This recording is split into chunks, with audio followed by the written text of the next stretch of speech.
أعوذ بالله من الشيطان الرجيم بسم الله الرحمن الرحيم يا أيها الناس اتقوا ربكم الذي خلقكم من نفس واحدة وخلق منها زوجها وبث منهما رجالا كثيرا ونساء واتقوا الله الذي تساءلون به والأرحام إن الله كان عليكم رقيبا يا أيها الذين آمنوا اتقوا الله حق تقاته ولا تموتن إلا وأنتم مسلمون يا أيها الذين آمنوا اتقوا الله وقولوا قولا سديدا يصلح لكم أعمالكم ويغفر لكم ذنوبكم ومن يطع الله ورسوله فقد فاز فوزا عظيما.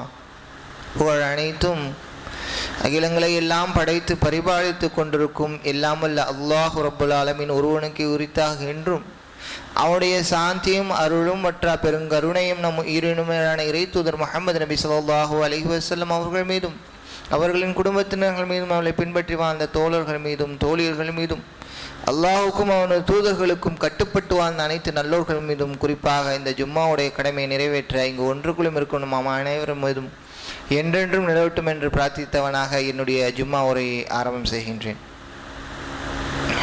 இன்றைய உலகத்தில் இஸ்லாமிய மார்க்கம் என்பது மிக வேகமாக வளர்ந்து வந்து கொண்டிருக்கிறது. உலகத்தில் உள்ள எல்லா மக்களும் இஸ்லாமிய மார்க்கத்தை குறித்து அறிந்து கொள்வதற்கு தெரிந்து கொள்வதற்கு விரும்புகிறார்கள், அதை படிப்பதற்கு ஆர்வம் காட்டுகிறார்கள். அந்த நேரத்தில் இஸ்லாத்தை பற்றி படிக்கக்கூடிய நேரத்தில் இஸ்லாமிய கடவுள் கொள்கை என்பது என்ன? பொதுவாக இன்று மக்கள் மத்தியில் இருக்கக்கூடிய ஒரு எண்ணம் என்னவென்றால், இஸ்லாத்தில் அவர்கள் வணங்கக்கூடிய கடவுள் எப்படிப்பட்ட இறைவன் என்று தமிழ் சமூகத்தில் உள்ள மக்கள்கிட்ட கேட்டால், இறைவன் என்பவன் இஸ்லாத்தில் அல்லாஹ் என்று அழைக்கப்படுகிறான். அவன் எப்படிப்பட்டவன் என்றால் ஒரே வாரத்தில் அவங்க சொல்லக்கூடிய பதில் என்ன இருக்கும்? உருவமற்ற இறைவன் என்று அவர்கள் சொல்லுவார்கள். அல்லாஹ் என்பவன் உருவமற்றவனா? அல்லாஹ் வந்தவன் எப்படிப்பட்டவன்? அல்லாஹ்வுக்கு உருவம் இருக்கா? அவனை பார்க்க முடியுமா என்பதை பற்றி இஸ்லாமிய மார்க்கத்தில் தெல்ல தெளிவாக திருமறை குர்ஆனிலும் அல்லாஹ்வின் தூதருடைய ஹதீஸ்களிலும் சொல்லப்பட்டிருக்குது. அதை பற்றி நாம் தெரிந்து வைத்து விளங்கி வைத்திருந்தால்தான் இது போன்று சொல்லக்கூடிய மக்களுக்கு நாம் சரியான பதிலை நாம் சொல்ல முடியும். அப்போதுதான் மார்க்கத்தை அவங்களுக்கு தெல்ல தெளிவாக புரிய வைக்க முடியும். நாம ஒன்று சரியாக விளங்கி வைத்திருக்கிறோமா? அல்லாஹை நாம் பார்க்க முடியுமா? அல்லாஹுக்கு எப்படிப்பட்டவன், அவன் எப்படிப்பட்ட உருவங்களை கொண்டவனா உருவமற்றவனா என்பதை நாம் தெல்ல தெளிவாக விளங்கி வைத்திருந்தால்தான், அல்லாஹ்வை நாம் பார்ப்போமா என்பதை நாம் புரிந்து வைத்திருந்தால்தான் அந்த மக்களுக்கு நாம் அதை எடுத்து சொல்ல முடியும். ஆகவே இன்றைய உரையில் நாம் அல்லாஹ்வை எப்போது காண்போம், எங்கு காண்போம், அல்லாஹ்வை பார்ப்பது என்பது எப்படிப்பட்ட ஒரு நிகழ்வு என்பதை பற்றி நாம் அறிந்து கொள்ள இருக்கிறோம் இன்ஷா அல்லாஹ். இஸ்லாமிய மார்க்கத்தை பொறுத்தவரை நாம் இறைவனை எவ்வாறு அறிந்து வைத்திருக்கிறோம் என்றால், அல்லாஹ் எப்படி விரும்புகிறான் என்றால், அல்லாஹ் என்று சொல்லப்பட்டால் அவருடைய ஒரு மூமின் இறை நம்பிக்கையாளருடைய உள்ளங்கள் நடுநடுங்க வேண்டும். இறை நம்பிக்கையாளர்கள் உள்ளங்கள் எப்படி இருக்கணும்? அல்லாஹ்னு சொன்னாலே நடுங்கணும். அல்லாஹ்னு சொன்னால் நடுங்கணும். எப்படின்னா, அல்லாஹ்வுடைய பண்புகள், அவனுடைய ஆற்றல்கள், அவனுடைய வல்லமைகள், அவன் எப்படிப்பட்டவன், அவன் அளவற்ற அருளாளன், நிகரில்லா அன்புடையவன், அவன் பேராற்றல் மிக்கியவன், அனைத்து பொருட்கள் மீதும் சக்தியுடையவன், அவன் அனைத்தையும் அடக்கி ஆள்பவன் என்பதை எல்லாம் விளங்கி சிந்தித்து அதன் பிறகு நீ அல்லாஹ் வணங்க வேணும், அல்லாஹ் கட்டுப்பட்டு நடக்க வேணும், அல்லாஹ்வை தொழ வேண்டும். அதை அப்படிதான் அல்லாஹ் விரும்புகிறான். அதனாலதான் அல்லாஹ் என்ன செய்யறான், இந்த உலகத்தில் அல்லாஹ் என்று சொன்னா அவனுடைய உருவம் உங்களுக்கு நினைவுக்கு வரக்கூடாது, அவனுடைய பண்புகளும் ஆற்றல்களும் அவனுடைய வல்லமைகளும் நினைவுக்கு அவனுக்கு நீங்கள் கட்டுப்பட வேண்டும் என்பதற்காக அல்லாஹ் இந்த உலகத்தில் வாழக்கூடிய மனிதர்களுக்கு யாருக்குமே, உலகத்தில் வாழக்கூடிய மனிதருக்கும் சரி, வானத்தில் உள்ள வானவர்களும் சரி, அவர்கள் வரைக்கும் இன்று தன்னுடைய இறைவனை படைத்தவனை பார்த்ததில்லை. பார்க்க முடியுமா? மார்க்கத்தில் என்ன சொல்லப்பட்டிருக்கிறது? நாளை மறுமையில் மூமின்கள், இறை நம்பிக்கையாளர்கள், சொர்க்கவாசிகள் கண்டிப்பாக இறைவனை கண்டிப்பாக பார்ப்பார்கள். அந்த இறைவனை காணக்கூடிய பாக்கியம் என்பது அல்லாஹ் சிலருக்கு நாளை மறுமை நாளில் வழங்குவான். அந்த பாக்கியம் என்பது சாதாரண பாக்கியம் அல்ல. இறைவனை காண்பது என்பது ஒவ்வொருத்தரும் அவ்வளவு விருப்பமானதாக, நாம் அனைவரும் அல்லாஹ்வை நேசிக்கூடிய நேரத்தில் அவனை பார்ப்பதை நாம் விரும்ப மாட்டோமா? அவனை பார்ப்பது என்பது அவ்வளவு நாம காத்து கொண்டிருக்கிறோம், தவித்து கொண்டிருக்கிறோம். அல்லாஹ்வை பார்ப்பது தான் நாளைக்கு மிகப்பெரிய விஷயமாக சொர்க்கத்திலே, சொர்க்கத்தின் சொர்க்கம் என்று சொல்லப்பட்டால் ஒன்று இருந்தால், சொர்க்கத்திலேயே அங்கு ஒரு சொர்க்கம் என்று ஒன்று இருப்பதாக இருந்தால் அது அல்லாஹ்வை பார்ப்பது. இன்பங்களிலேயே மிகப்பெரிய இன்பம் பேரின்பம் என்று ஒன்று வர்ணிக்கப்படுவதாக இருந்தால் அது அல்லாஹ்வை பார்ப்பதுதான் இருக்க வேண்டும். இன்று உலகத்தில் சாதாரண ஒரு மனிதனை பார்ப்பதற்காக மக்கள் அலைமோதி கூட்டம் கூடி நெரிசலில் செத்து தவிக்கிறார்கள். அந்த காட்சியை தான் நாம பார்க்கிறோம். ஆனால் நாளை மறுமை நாளில் அல்லாஹ்வை பார்ப்பதற்கு அப்படி கூட்ட நெரிசல் இருக்காது. அல்லாஹ் எல்லாருக்கும் காட்சி அளிக்க மாட்டான், சிலருக்கு காட்சி அளிப்பான். சொர்க்கவாசிகள் பார்ப்பார்கள், இறைநம்பிக்கையாளர்கள் பார்ப்பார்கள். அப்படி பார்க்கும்போது உங்களுடைய இறைவனை நீங்கள் நெரிசலோடு காண மாட்டீர்கள். எப்படி பார்ப்பீர்கள் தெரியுமா? நீங்கள் இந்த ஒரு பௌர்ணமி இரவில் நபி ஸல்லல்லாஹு அலைஹி வஸல்லம் அமர்ந்திருக்கும் போது மக்கள் எடுத்து சொல்றாங்க, நீங்கள் இந்த இரவில் அந்த சந்திரனை எப்படி தங்கு தடையின்றி, எந்த ஒரு நெரிசலும் இன்றி, எந்த ஒரு தள்ளுமுள்ளும் இன்றி நீங்கள் தனியாக ஒவ்வொருவரும் பார்க்கிறீர்களே, அதே போன்று நீங்கள் உங்களுடைய இறைவனை காண்பீர்கள். இன்னக்கும் சதரவுன ரப்பஹு இஆனா, உங்களுடைய இறைவனை நீங்கள் மறுமை நாளில் கண்கூடாக காண்பீர்கள். நபி ஸல்லல்லாஹு அலைஹி வஸல்லம் சொன்னாங்க, நீங்கள் கண்கூடாக பார்ப்பீர்கள். அல்லாஹ் திருமறை குர்ஆன் சொல்றான் பாருங்க. திருமறை குர்ஆன்ல சொல்லக்கூடிய வசனம், அந்நாளில் வஜூஹும் யௌமைதின் பாஷிரா, சில முகங்கள் மிகவும் கவலையானதாக, கியாமத் நாளில் மிகவும் மோசமானதாக இருக்கும். சில முகங்கள் எப்படி இருக்கும் தெரியுமா? வஜூஹும் யௌமைதின் நாதிரா, சில முகங்கள் அந்நாளில் மலர்ந்திருக்கும், மகிழ்ச்சியோடு இருக்கும். அந்த முகங்களை பார்த்தாலே பிரகாசமாக இருக்கும். ஏன் அப்படி இருக்கு தெரியுமா? இலா ரப்பிஹிம் நாதிரா, அது தமது இறைவனை பார்த்து கொண்டிருக்கும். அல்லாஹ்வை சில முகங்கள் நாளை மறுமை நாளில் பார்க்கும் என்று அல்லாஹ் திருமறை குர்ஆன் சொல்றாங்க. நபிகள் நாயகம் சொல்றாங்க, உங்களுடைய இறைவனை நீங்கள் கண் கூடாகவே நீங்கள் காண்பீர்களப்பா. இறைவனை பார்ப்பது என்பது சொர்க்கத்தில் எப்படிப்பட்ட மகிழ்ச்சி தெரியுமா? அல்லாஹ் சொர்க்கவாசிகளை சொர்க்கத்துக்கு எல்லாம் அனுப்பிவிட்டு சொர்க்கவாசிகள்கிட்ட கேட்பானா, துரீதூன ஷையன் அஸீதுக்கும், சொர்க்கத்தை உங்களுக்கு கொடுத்திருக்கிறேன், உங்களுக்கு வேற எதுவும் நான் வழங்க வேண்டும் என்று நீங்கள் விரும்புகிறீர்களா? உங்களுக்கு நான் வேற ஏதாவது கொடுக்கணுமாப்பா, அப்படி ஆசைப்படுறீங்களாப்பா அப்படின்னு சொர்க்கவாசிகளை பார்த்து கேட்பானா. சொர்க்கவாசிகள் பதில் சொல்லுவாங்களாம், அல்லாஹ் இறைவா, எங்களை படைத்தவனே, அலம் துபய்யிது உஜூஹனா, எங்களுடைய முகங்களை நீங்கள் வெண்மையாக்கவில்லையா? அலம் துதுகில்னா ஜன்னத்தை, எங்களை சொர்க்கத்திற்குள் நுழைவித்து, நரகத்திலிருந்து எங்களை காப்பாற்றி விட்டாய, வேற என்ன வேண்டும் இறைவா என்று அவர்கள் சொர்க்கவாசிகள் சொல்வார்களாம். அப்போது அல்லாஹ் என்ன செய்வானா, ஹிஜாப், அல்லாஹ் தன்னுடைய திரையை அகற்றுவானா. திரையை அகற்ற பிறகு அல்லாஹ்வை அவர்கள் பார்த்த பிறகு நபிகள் நாயகம் ஸல்லல்லாஹு அலைஹி வஸல்லம் சொல்றாங்க அந்த ஹதீஸ்ல, ஃபமா ஊது ஷையன், இது போன்று ஒரு அஹப்ப இலைஹி மினன் நظரி இலா ரப்பிஹிம், தம்முடைய இறைவனை பார்ப்பதை போன்ற ஒரு இன்பம் அவர்களுக்கு யாருக்குமே வழங்கப்படாது. அப்படிப்பட்ட இன்பம், அதைவிட ஒரு மேலான இன்பம் அவர்களுக்கு கிடையவே கிடையாது என்பதை போன்று அல்லாஹ்வை பார்ப்பதுதான் மிகப்பெரிய மகிழ்ச்சியாக இருக்கும் நாளை சொர்க்கத்தில் என்று நபிகள் நாயகம் ஸல்லல்லாஹு அலைஹி வஸல்லம் அவர்கள் சொல்லியிருக்கிறார்கள். இந்த உலகத்துல அல்லாஹ்வை பார்ப்பதற்கு விருப்பப்பட்ட நபிமார்கள் இருக்கிறார்கள். அல்லாஹ் திருமறை குர்ஆன் அவர்களுடைய செய்திகளை பற்றி பதிவு செய்திருக்கிறான். மூசா அலைஹிஸ்ஸலாம் அவர்களை பற்றி ஒரு செய்தி திருமறை குர்ஆன்ல இருக்கு. அவர்கள் உலகத்திலே அல்லாஹ்வை பார்க்க வேண்டும் என்று ஆசைப்பட்டார்கள். ஆனா அல்லாஹ் என்ன சொன்னா, மூசா அலைஹிஸ்ஸலாம் அவர்களை சந்தித்து அல்லாஹ்விட்ட பார்க்கணும்னு கேட்டாங்களே, அப்போ என்ன நடந்துச்சு என்கின்ற ஒரு நிகழ்வை அல்லாஹ் திருமறை குர்ஆன்ல சொல்றான். சூரா 7வது அத்தியாயத்துல அல்லாஹ்வும் மூசா அலைஹிஸ்ஸலாமும் உரையாடக்கூடிய அந்த செய்தி வருகிறது. அது எப்படி வருகிறது என்றால், அல்லாஹ் மூசா அலைஹிஸ்ஸலாத்தை ஒரு இடத்துக்கு வர சொல்றான். வேதத்தை வழங்குவதற்காக, அவருக்கு தௌராத்தை வழங்குவதற்காக, அவருக்கு மக்களுக்கு நேர்வழி கொடுப்பதற்காக மூசா அலைஹிஸ்ஸலாத்தை வர சொல்றான். அல்லாஹ் திருமறை குர்ஆன்ல அதை சொல்லிக்கிட்டே வரான். வலம்மா ஜா மூசா மீகாத்தினா, நாம் வாக்களித்த இடத்திற்கு மூசா அவர் வந்தபோது வகல்லமஹு ரப்புஹு, அவரிடத்தில் மூசாவிடத்தில் அல்லாஹ் அவருடைய இறைவன் உரையாடினான், பேசினான். அல்லாஹ் யாரும் பார்த்ததில்லையே தவிர அல்லாஹ் சிலரிடத்துல பேசியிருக்கிறான். அல்லாஹ் திருமறை குர்ஆன்லயே சொல்றான், தூதர்களிடத்தில் சில தூதர்களிடத்தில் நாம் பேசி இருக்கிறோம் நேரடியா. அல்லாஹ் சில இடத்துல ஜிப்ரீல் அலைஹிஸ்ஸலாத்தை அனுப்பி பேசுவான், வேற ஒரு தூதர் மூலமாக அல்லாஹ் பேசுவான். அல்லாஹ் நேரடியாக பேசாம ஒரு ஆளை அனுப்பி பேசுவான். ஆனா சில பேர் இடத்துல அல்லாஹ் நேரடியாக பேசியிருக்கான், திரைக்கு அப்பால இருந்து அல்லாஹ்வே பேசியிருக்கான். அல்லாஹ் இன்னொரு வசனத்துல சொல்றான், ஓ கல்லம் அல்லாஹ் மூசா தக்லீமா, மூசாவிடத்தில் அல்லாஹ் நிச்சயமாகவே பேசினான்பா. மூசாவுடைய பேரே ஒரு பேரு, கலீமுல்லான்னு பேர் அவருக்கு. அல்லாஹ்விடத்துல பேசிய இறை தூதர் அவர் அப்படின்ட்டு. கல்லமஹு ரப்புஹு, அவர் இடத்துல இறைவன் பேசினான். எப்போது? அந்த இடத்துல சந்திக்கும் போது. அல்லாஹ்விடத்துல பேசணும்னு ஒரு சந்தோஷம், ஒரு மகிழ்ச்சி ஏற்பட்டு, அவருக்கு ஒரு ஆர்வம் ஏற்பட்டு, எல்லாருக்கும் தோன்ற வேண்டியதானே, அல்லாஹ் நமக்கு அவர்கிட்ட பேசுறான். எப்படி பேசுறான்? ஆனா அல்லாஹ், நான் தான் அல்லாஹ், என்னை வணங்கு, என்னிடத்த மக்கள்கிட்ட போய் சொல்லு என்னை பற்றி அப்படின்னு அல்லாஹ்வே பேசும்போது, படைத்த ஒரு அடிமைக்கு எப்படி இருக்கும்? அல்லாஹ் படைத்த ஒரு அடிமை, அவர் ஒரு இறை தூதர், அவர் ஒரு அல்லாஹ் படைத்த படைப்பு, அவருக்கு பார்க்கணும்னு ஆசை இருக்கா? நமக்கு இருக்க ஆசை போன்று அவருக்கு ஒரு ஆசை.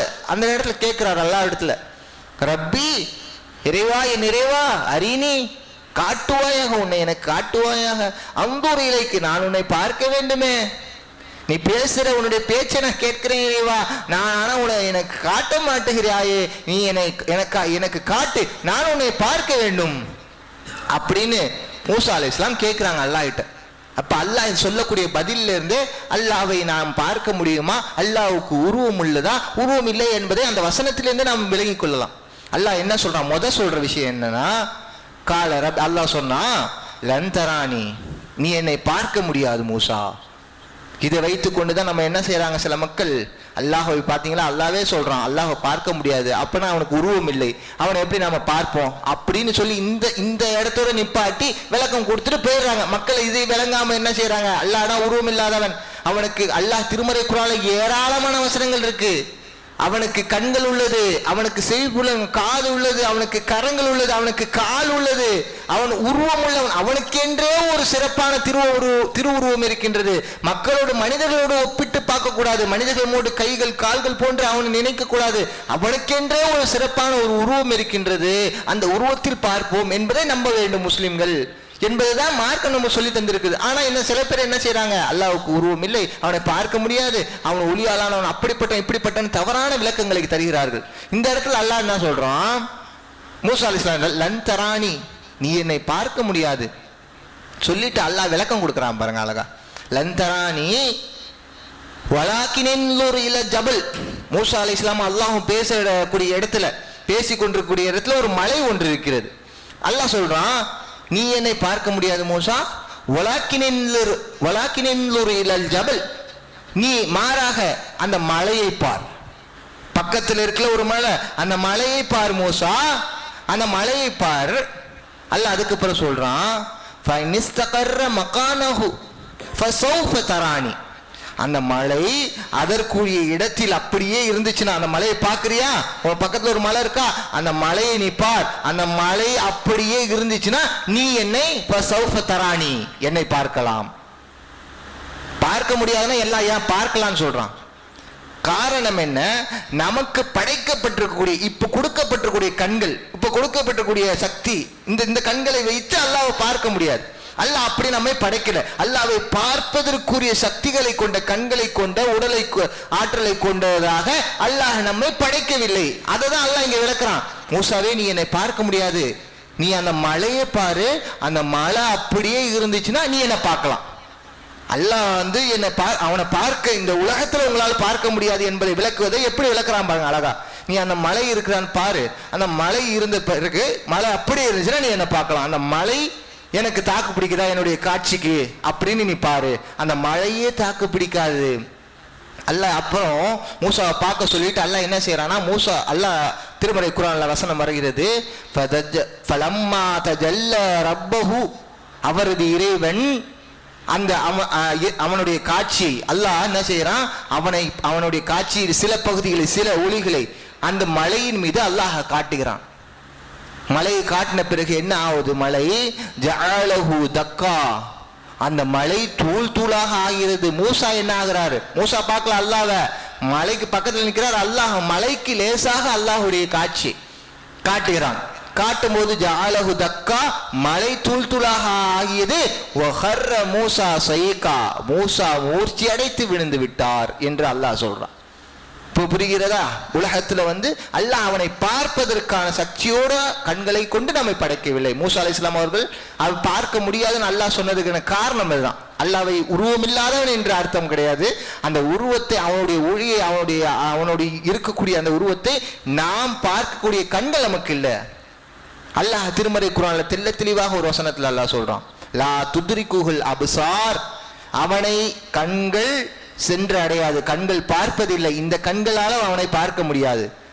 இந்த கண்களை கொண்டு நாளைக்கு மறுமையில நாம பார்ப்போம்னா அது வேற. அல்லாஹ் நமக்கு பிரத்யேகமா அங்க அல்லாஹ்வை பார்ப்பதற்குரிய ஆற்றலையும் அதற்கான கண்களையும் அல்லாஹ் நாளைக்கு மறுமையில வழங்கிடுவான்.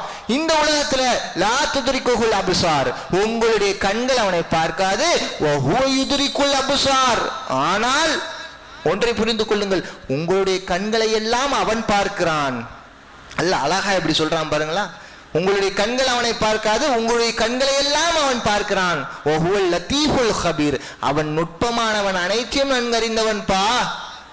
அப்ப மூசா அலைஹிஸ்ஸலாம் மூச்சு அடித்து விழுந்து அதற்கப்புறம் எழுந்து சொல்றாங்க, சுப்ஹானக, இறைவா நீ தூயவன், துபுத்து இலைக், நான் உன்னிடம் மன்னிப்பு கேட்கிறேன். உன்னை பார்க்க வேண்டும் என்று இந்த உலகத்தில் ஆசைப்பட்ட தவறுதான், பார்க்க முடியாது என்பதை இப்ப புரிந்து கொண்டேன். நாளை மறுமையில பார்ப்போம், அவ்வளவுதான். பார்க்க முடியாது, துபுத்து இலைக்கு மன்னிப்பு கேட்கிறேன். வஅன அவ்வலுல் முஃமினீன், நான் மூமின்களில் இறை நம்பிக்கையாளர் முதலானவனாக இருக்கிறேன். அல்லாஹ்வை நம்ப வேண்டும் என்றால் பார்த்துதான் நம்ப வேண்டும் என்று அல்லாஹ் நமக்கு ஏற்படுத்தவில்லை. அவனை பற்றிய படைப்புகளை இந்த உலகம் முழுவதும் பரவி வைத்திருக்கிறான். வானங்கள், பூமி, நட்சத்திரங்கள், கோள்கள், கேலக்சிகள், எவ்வளவு கோடிக்கணக்கான கேலக்சிகள், எவ்வளவு லட்சக்கணக்கான கோடிக்கணக்கான. நம்முடைய பிரபஞ்சம் என்பது சாதாரண படைப்பே கிடையாது, அதனுடைய அளவை அளக்கவே முடியாது. அப்படிப்பட்ட படைப்புகளை படைத்து சிதறவிட்டிருக்கிறான். இந்த பூமியை மட்டும் பார்த்தாலே ஒரு வியப்பு. இந்த நீரும் இந்த கடலும் இந்த மலைகளும் சேர்ந்து எப்படி உருண்டையாகி இது எப்படி சூரியனை சுத்துது, இது எப்படி இரவு பகல் மாறி வருகிறது, இதை பார்த்தாலே ஆச்சரியம்.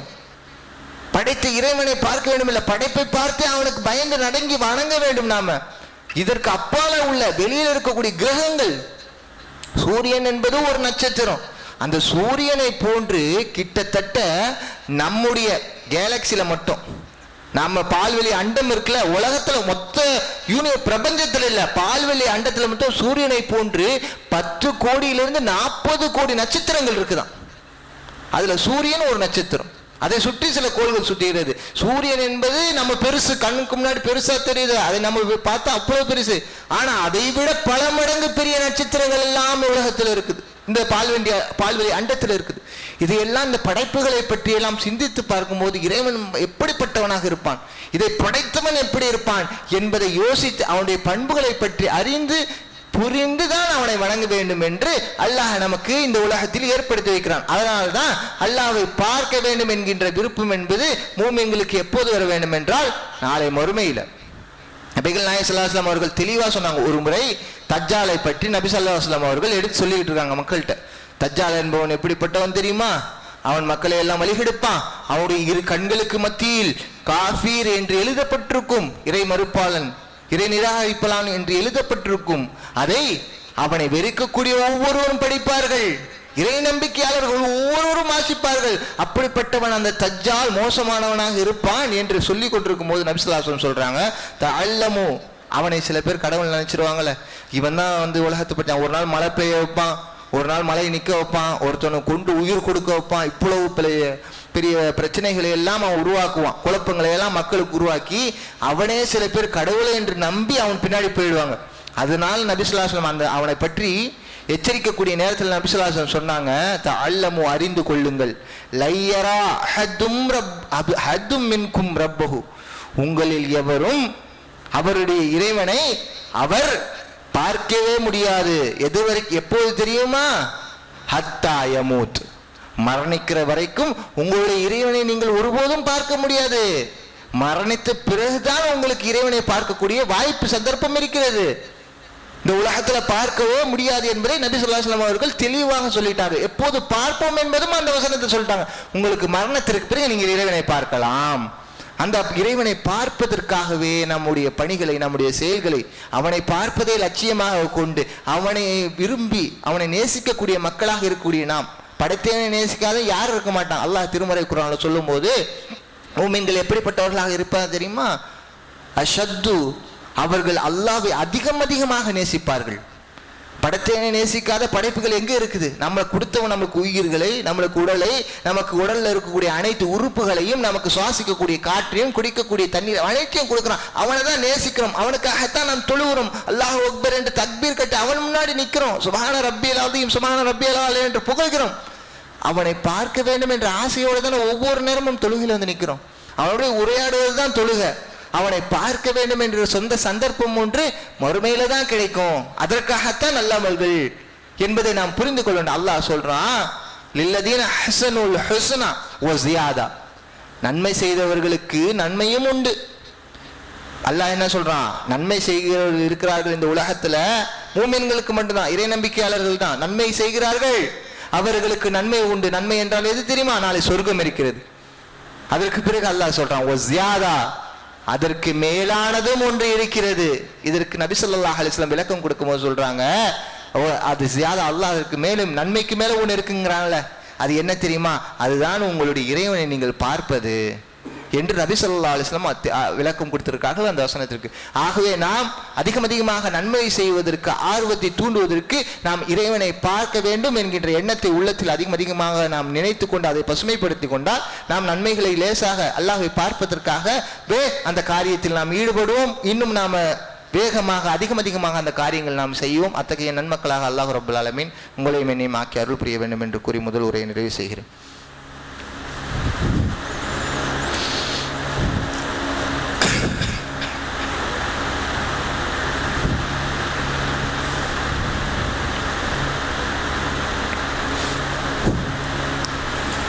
அல்ஹம்துலில்லாஹ்,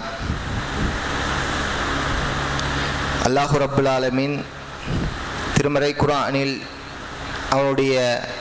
அவனை பார்ப்பதும் அவனை பார்க்கக்கூடிய நிகழ்வுகளை பற்றியும் ஏராளமான வசனங்களில் சொல்லியிருக்கிறான். அவன் உருவம் உள்ளவன் என்பதையும் தெளிவுபடுத்தி வைத்திருக்கிறான்.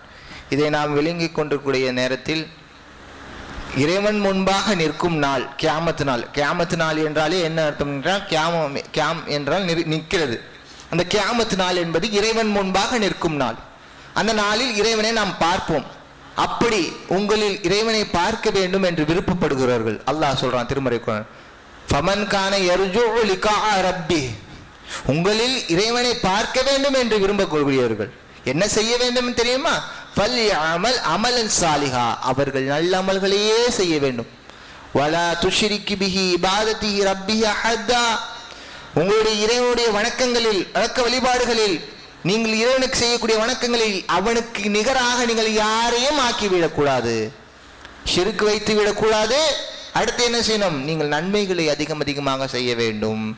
யா அய்யுஹல்லதீன ஆமனு, அல்லாஹ் மற்றொரு வசனத்தை சொல்றான், நம்பிக்கை கொண்டவர்களே, இஸ்தஈனு பிஸ்ஸப்ரி வஸ்ஸலா, உங்களுக்கு எந்த பிரச்சனைகளா, எந்த துன்பங்களா, எந்த கவலைகளா, எந்த தேவைகளா, உனக்கு பிள்ளை இல்லையா, உனக்கு செல்வம் இல்லையா, உனக்கு நிம்மதி இல்லையா, காசு பணம் இல்லையா, உடல் ஆரோக்கியம் இல்லையா, யார் இடத்துல வந்து கேட்ப? இஸ்தஈனு, இறைவன் இடத்துல கேட்ப, அல்லாஹ் இடத்துல முறையிடுவ. எதை கொண்டு முறையிட வேண்டும் தெரியுமா? இஸ்தஈனு பிஸ்ஸப்ரி வஸ்ஸலா, முதலில் பொறுமை கொண்டு நீ இறைவனிடத்தில் உதவி தேட வேண்டும். பிறகு தொழுகையை கொண்டு உதவி தேட வேண்டும். இரண்டையும் கொண்டு உன்னுடைய இடத்தில் உதவி தேட வேண்டும். இஸ்தஈனு பிஸ்ஸப்ரி வஸ்ஸலா வ இன்னஹா லகபீரத்துன் அலல் ஹாஷியின், ஆனால் சிலருக்கு இது பாரமாகவே இருக்கும். யாரை தவிர? பணிவுடையவர்கள் சிலர் இருக்கிறார்கள், அல்லாஹ்வுடைய பயபக்தியை கொண்டவர்கள், அல்லாஹ்வுக்கு பணிந்து நடக்க வேண்டும் என்று விருப்பமுடையவர்கள் இருக்கிறார்கள். அவர்களை தவிர மற்றவர்களுக்கு இந்த தொழுகை என்பதும் பொறுமை என்பதும் அவசரப்பட்டு கொண்டே இருப்பான். தொழுகையை கையில் எடுக்க மாட்டான். அவனுக்கு ஏராளமான பிரச்சனைகள் வாழ்க்கையை அவனை சுற்றி நடந்து கொண்டே இருக்கும். எப்படி அதை விட்டு வெளியே வருவதே என்று தெரியாது, முழித்து கொண்டிருப்பான். ஆனா அவனுக்கு தொழுகை வாங்க போய் ஒரு 2 ரக்காத்து பள்ளிக்கு வாங்க, ஜமாத்துல வந்து தொழுங்க போய், ஜும்மால நேரமாக வந்து கலந்து கொண்டு நன்மையை பெற்றுக் கொள்ளுங்க போய் என்று சொன்னா அது அவனுக்கு காதலே விடாது. அதை கேட்டுக்கொள்ள மாட்டான், அலட்சியம் செய்து விட்டு விடுவான். அந்த நன்மையான காரியங்களில் ஈடுபடுவதற்கு அவனுக்கு எது தடையா இருக்கு? அல்லாஹ் சொல்றான், பணியுடையவர்களுக்கு தான் இது லேசானது, தொழுகைக்கு வருவது. பணியுடையவர்களை தவிர இது பாரமானதாக இருக்கும். அல்லாஹ் என்ன எனக்கு இந்த பிரச்சனை நீக்க போறான், நான் எதோ செஞ்சு என் பிரச்சனையை நானே பார்த்துப்பேன்ப்பா அப்படின்னு அவன் தலைகணத்துல அவன் தான் எல்லாமே அவனுக்கு செய்யற மாதிரி, அவனுக்கு உணவு, அவனுக்கு உடை எல்லாம் அவனே சம்பாரிச்சு அவனே சேகரித்த மாதிரி, அல்லாஹ் எதையும் கொடுக்காத மாதிரி எண்ணத்தை கொண்டவன் என்ன செய்வான்? அதை பாரமாகவே கருதுவான். தொழுகை என்பது அவனுக்கு மிகப்பெரிய பாரமாக இருக்கும். அவருடைய பண்பு எப்படி இருக்கும்? பணியுடையவர்கள் இருக்கிறார்கள், தொழுகைக்கு வருகிறார்கள், அவருடைய பண்பு எப்படி இருக்கும் தெரியுமா? அலல் ஹாஷின் அல்லதீன யதுன்னூன ரப்பஹு முலாக்குஹு, அவர்களுடைய பண்பு, பணி உள்ளவர்களுடைய பண்பு, அவர்கள் ஒவ்வொரு நேரமும் தங்கள் இறைவனை சந்திக்கவிருக்கிறோம் என்பதை அவர்கள் எண்ணிக்கொண்டே இருப்பார்கள். நாம் அல்லாஹ்வை பார்க்க போறோமே, அல்லாஹ் நாளைக்கு முன்னாடி இப்போ நிற்க போறோமே, அல்லாஹ்வை நாம் சந்திக்க வேண்டுமே. தொழுகை கலந்து கொள்பவர்கள், பொறுமையோடு இருப்பவர்கள், அல்லாஹ்விட உதவி தேடுபவர்களுடைய அந்த பண்பு இப்படித்தான் இருக்கும். அல்லாஹ்வை பார்க்க வேண்டுமென்றே அவன் இருப்பான். அல்லாஹ் சொல்றான் திருமறை குர்ஆன்ல, இலைஹிம் ராஜூன், அவனிடம் தானே நாம் திரும்பி செல்ல போகிறோம், அல்லாஹ்விடத்திலிருந்து வந்து அவனிடம் தானே போக போறோம் அப்படின்ற எண்ணம் அவனுக்கு இருந்து கொண்டே இருக்கும். நபிகள் நாயகம் ஸல்லல்லாஹு அலைஹி வஸல்லம் அவர்கள் சொன்னாங்க, அந்த செய்தியை இறுதியாக சொல்லி என்னுடைய உரையை நிறைவு செய்ய விரும்புகின்றேன். நபிகள் நாயகம் சொன்னாங்கள், நீங்கள் அந்த நிலவை காட்டி, அந்த பௌர்ணமி இரவுல அந்த நிலவை காட்டி உங்களுடைய இறைவனை இந்த நிலவை பார்ப்பதை போன்று நீங்கள் நாளை மறுமை நாளில் பார்ப்பீர்கள். அப்படி பார்க்க வேண்டும் என்று உங்களில் ஆசைப்படக்கூடிய விருப்பம் உள்ளவர்கள் என்ன செய்ய வேண்டும் தெரியுமா? நபி ஸல்லல்லாஹு அலைஹி வஸல்லம் ஒரு வசனத்தை ஓதிவிட்டு சொல்கிறார்கள், ஃபஸப்பிஹி ரப்பிஹிம் கப்ல துலூஇ ஷம்ஸி வ கப்ல குரூபிஹா. சூரியன் உதிப்பதற்கு முன்பாக இருக்கக்கூடிய தொழுகையையும் சூரியன் மறைவதற்கு முன்பாக இருக்கக்கூடிய 2 தொழுகைகளும் உங்களை மிகைத்து விடாமல், அதை உங்களை விட்டு போகி விடாமல் நீங்கள் பார்த்து கொள்ள வேண்டும். அதை யார் கடைபிடித்து தொழுகிறார்களோ கண்டிப்பாக உங்களுடைய இறைவனை நாளை மறுமை நாளில் காண்பீர்கள். எந்த 2 தொழுகை? சூரியன் உதிப்பதற்கு முன்பு உள்ள தொழுகை என்றால் இது ஃபஜ்ர் தொழுகை, காலை நேரத்தில். பலருக்கு இன்று மிகவும் சிரமமாக இருக்கக்கூடியது, காலையில் எழுந்து தொழ முடியாமல் கஷ்டப்படக்கூடிய தொழுகை தானே. அந்த தொழுகை உங்களை விட்டு போகிவிடாமல் நீங்கள் பார்த்து கொள்ளுங்கள். அதற்கு பிறகு சூரியன் மறைவதற்கு முன்பாக உள்ள தொழுகை அஸ்ர் தொழுகை. இந்த 2 தொழுகைகளை சரியாக பேணி, சரியாக யார் மற்ற 5 வேளை தொழுகைகள் நாம் சரியாக தொழுக வேண்டும். அதுல இந்த 2 தொழுகைகள் வந்து நமக்கு பணி வேலை காரணமாக அதை நமக்கு சிரமமாகவோ கஷ்டமாகவோ ஆகிவிடக்கூடாது. நமக்கு சோம்பேறித்தனத்திலேயோ நம்ம தூக்கத்திலேயோ அதில் கழித்து விடக்கூடாது. அந்த நேரத்தில் நாம் அந்த தொழுகையில நாம் நிற்க வேண்டும். எதற்கு ஆசைப்படக்கூடியவர்கள்? நாளை என்னுடைய இறைவனை, என்னுடைய ரப்பை, என்னை படைத்த அல்லாஹ்வை நான் பார்க்க வேண்டும் என்று விரும்புபவர்கள் இந்த தொழுகைகள் 2ஐயும் சரியாக பேணி கொண்டு வாருங்கள். இது அவர்களை விட்டு விலகிவிட வேண்டாம். இந்த தொழுகைகளை சரியாக பேணி வருபவர்கள் நாளை கண்டிப்பாக இறைவனை காண்பீர்கள், உங்களுடைய ரப்பை நீங்கள் பார்ப்பீர்கள் என்று நபி ஸல்லல்லாஹு அலைஹி வஸல்லம் சொன்னார்கள். ஆகவே இந்த செய்திகளை எல்லாம் நாம் உள்ளத்தில் பதிவு வைத்துக் கொண்டு நன்மைகளை அதிகமாக செய்யும் அல்லாஹ்வை பார்ப்பதற்காக என்ற எண்ணத்தை நாம் பதிவு வைத்துக் கொண்டால் இன்னும் ஆர்வமாக நம்முடைய அமல்களை நாம் செய்து வருவோம். அத்தகைய மக்களாக அல்லாஹ் ரப்பல் ஆலமீன் உங்களை நீமாக்கி அருள் புரிய வேண்டும் துஆ செய்து உரையை நிறைவு செய்கிறேன். வாஹிர் தவனா அல்ஹம்துலில்லாஹி ரப்பில் ஆலமீன். அஸ்ஸலாமு அலைக்கும் வரஹ்மத்துல்லாஹி வபரகாத்துஹு.